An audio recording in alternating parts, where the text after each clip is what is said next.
Hey guys, welcome back to the channel. I have another PCM repair, this time working in a 2001 Ford Lightning.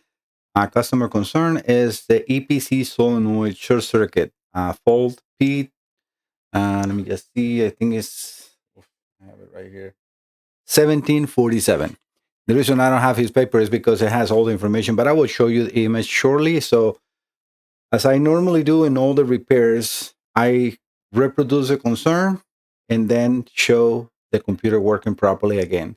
I usually go through the entire process of explaining wire diagrams and everything, but since this is a repetitive repair, I have a full playlist on the Ford Lightnings. So just look for that playlist on the channel and just type like EPC solenoid, and I guarantee you I'm going to be one of the ones showing in YouTube for sure. P1747, Ford Lightning, or Ford F-150, and you will find it pretty sure. And I have take the time to explain, show multiple ways of testing this in the vehicle because it's a little hard to do the test. So I'm going to show you a little bit, like briefly, not into the entire process as I have done before, so you understand how the system works in the test that I'm about to do. So I have the computer. Oops, looks like I have no output. Oh yeah, the camera is off. That will make sense, right? Sorry about that. All right, so I have the computer connected, but it's not powered on yet.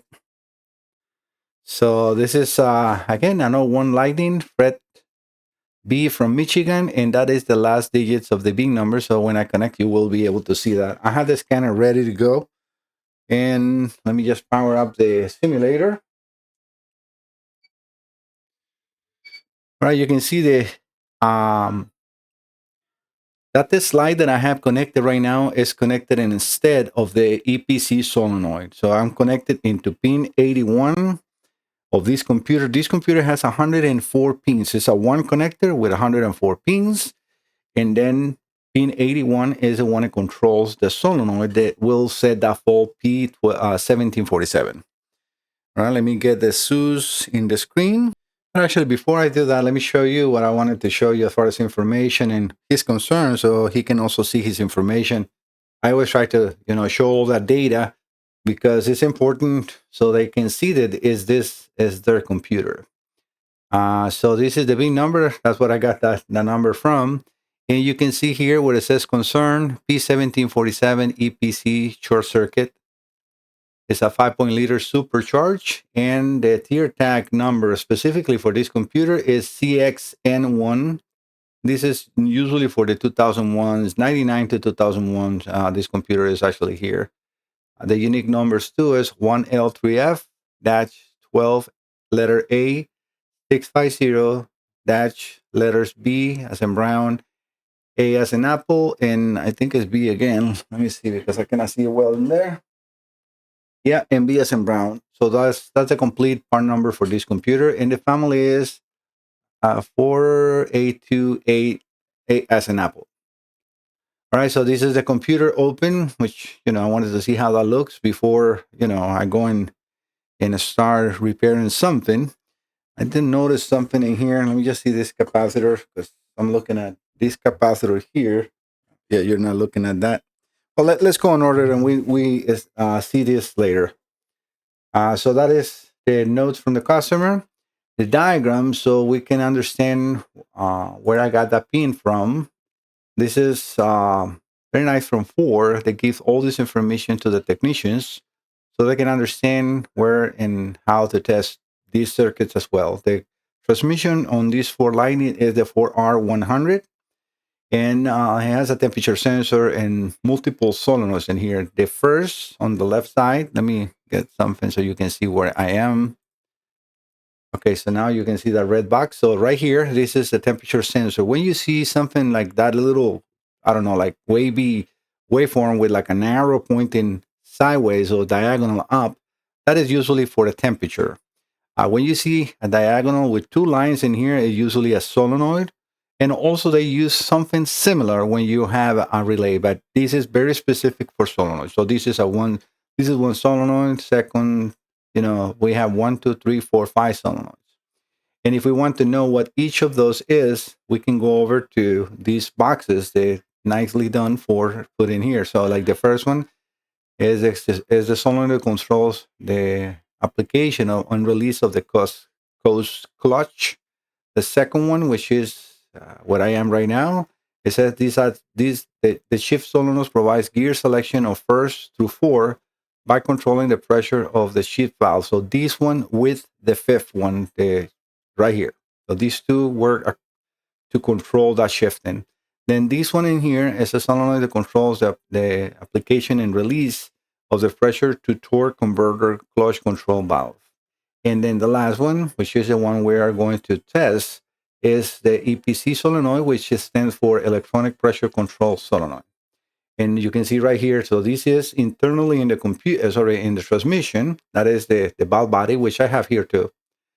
And I can do all the tests with the real solenoids and everything. I have done that multiple times and noticed that using the test light it actually works perfectly unless I have multiple solenoid failures. Then I put the entire solenoid back. But when it's one, I just use a test light and it works perfectly. All right, so we have at the bottom the computer, and the connector on the computer is only one, so the C175. And Ford has used that C175 for a very long time. And that has always been the computer connector, the main powertrain control module connector. So pin 81 is the one over to the EPC solenoid. So that is exactly what I have at this light. Okay. All right. So now that is ready to go. So let's connect the scanner, right? So let's see if I can get the SUS in the screen. Yep, everything is there. So let me get myself into that view. 2001, it might not do an auto selection, but we'll see. Now we have everything powered up, and it's actually doing a healthy amp draw of almost 400 milliamps, which is good. All right, we're going to select Ford. I'm using the Snap-on SUS Plus for this. So let's try to do an auto ID and see if it does it. I mean, it should, but sometimes Ford is very picky on those years, specifically on this computer. Sometimes it does it perfectly on the car when everything is connected. But remember, we don't have the entire vehicle. You see, I was actually completely right. And that doesn't mean there's any problems. We're going to be able to do it manually. So 2001. And then now it's asking me for the fifth, sixth Bing number. So just looking in here. So it could be either F, W, or X. So let me see. So it's an F. We're going to select the F. And now this is a 5.0. This is the A character. Let me just see. 2, 4, 6. 2, 4, 6. It's a 3. Okay, right here. Yeah, it is a 3.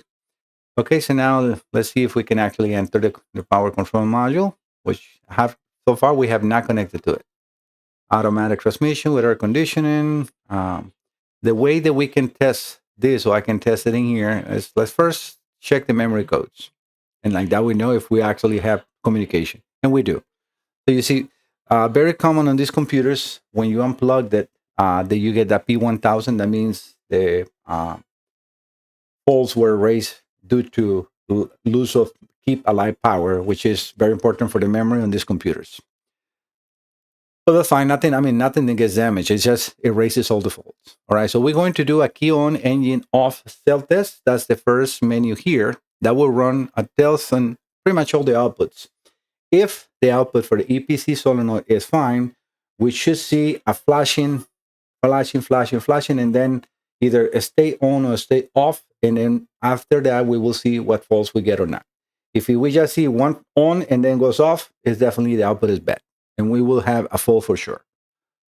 All right, let's do the test and see. Okay, you see that test light just went off completely. So that is definitely an output issue. No doubt about it. So we have a problem with the EPC. So this is definitely, I am reproducing the customer concerns, no doubt. And I can assure you that we will have now that P1747 here. So I'm just scrolling down to find that fault code. And we have it right here. So yeah, I actually just click on it, which is not a problem. And since I'm not connected to I have not paid for that fast track intelligent diagnostics. That doesn't matter. But you can see that the full code P1747 is pressure control solenoid short circuit. And that is exactly where we are. So we have the full code and we have reproduced the customer concern. So I'm definitely sure that I can fix this computer with no issues. I mean, with no doubt. I have done it multiple times.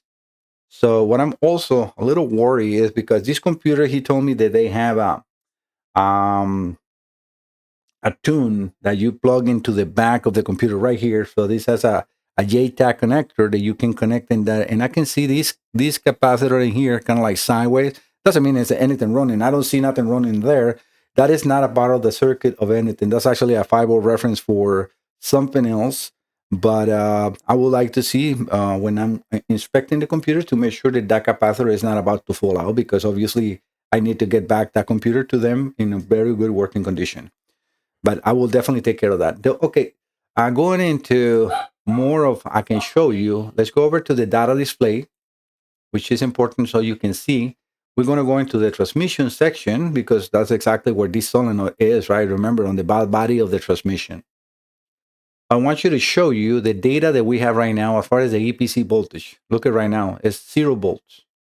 I'm going to do a custom, and this is the only thing that we really need to see. Let's do a deselect all, and I'm going to select just the EPC voltage and put them into a graph view.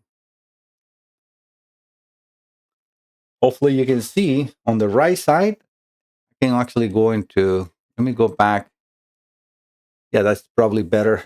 I think the numbers are easier to see, but we have 0 volts. So the center line is 0, the bottom number is -1, and the upper number is 1. This should be reading in between 2 volts to battery voltage. And that all depends on the position of the last test that computer does. A 0, never. This is definitely what the computer think is shorted, because 0 should never be there. So for the computer, a 0 volt means it's grounded, it's completely shorted, and that is no good. And that's why the fault is being set. All right, so I'm going to contact Fred, because obviously I need to have the approval for the repair.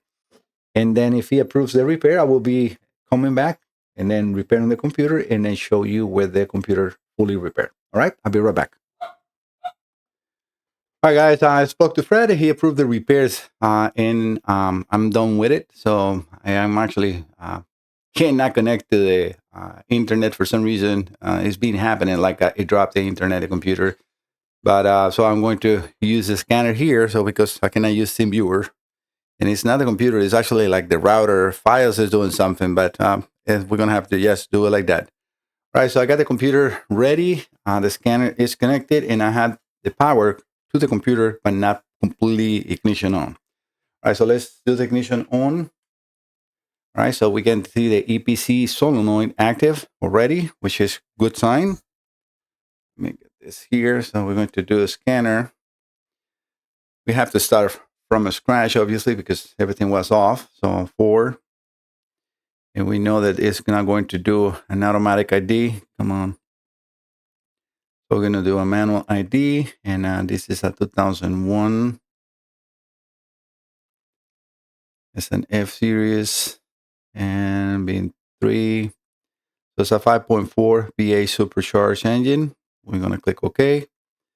Engine and powertrain, automatic with air conditioning. And we're going to go over to codes menu. We're going to go into memory codes to make sure that we don't have that code, or we need to erase it. We do the self test. Okay, we don't have that, and it's normal. As you see, only have 3 full codes. Since it's a little far from you, I'm going to tell you that it's a P1000, P0230, and P1232. Those last 2 are for the fuel pump, which is not connected. All right, so we're going to do the key on engine on self test, and you're going to see if everything is good. The light flickering, not off, not just going off. It has to flicker, flicker, flicker, and then come back. All right, let's do the test. And we can see immediately a fully functional EPC test. And we should have now, because since I don't have the EPC, the regular solenoid connected, we will have probably the P1246, but not the 47, which is perfect because we also want to make sure that the circuit is actually testing good. It's going to now say that it's open because it doesn't like the resistance of that test light, which is good, but we can see that the computer doing the test, and doing the test. And the reason it's now off is because of the same situation. All right, let me just scroll down to make sure we don't have the 70. Yep, it's 1746, P1746, pressure control solenoid, circuit open. Perfect. That is exactly what I was looking for to do, or to have, sorry.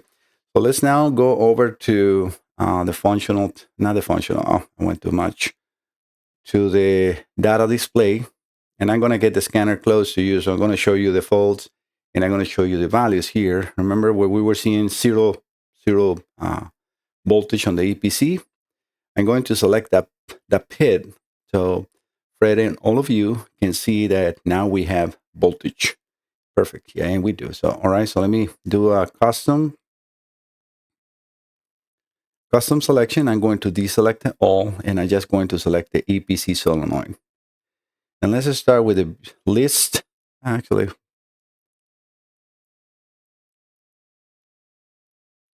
let me just get you closer. But look at that up right here where it says 1131, 1129. So the difference that we see here is like a 1 millivolt or 10 millivolts. But that is perfect. So now we are seeing voltage, and that's the way it should be. So let me go back to the fault codes because I didn't show you that. We're going to do the test again one more time just to see if he activates it, and it does, you see. So like that, we're going to read the codes, and you're going to see the P1746. Again, that's just because I'm not using the original EPC solenoid, which I have, but it's not really necessary for this. I know 100% this test is 100% valid. Let me just look for it. Come on. Did I pass it? I don't have my glasses, so right here. Perfect. So let me just point right there, P1746, but make sure that you see that 0758 is on the top, and then 1754. So there is no 1747, which was the first fault code, as shorted, and that is because we have a damaged EPC circuit. Now that's not the case. I did replace that all capacitors and diodes, main diode, the analog to digital converter, and some other components that I do, like that I can give a 1-year warranty to the customers. But yep, this is all good to go.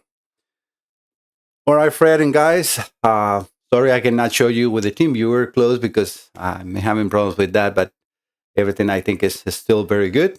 Thank you so much for trusting my Salazar Diagnostics, Fred. And if you have any Ford Lightnings or actually any computers from a vehicle or a marine instrument cluster, I'm your best call. Realistically, there is no other company in the world that does what I do as far as transparency and showing you, even before you get your module back, that everything is working 100%. And I have 100% satisfaction guarantee, 100% success rate.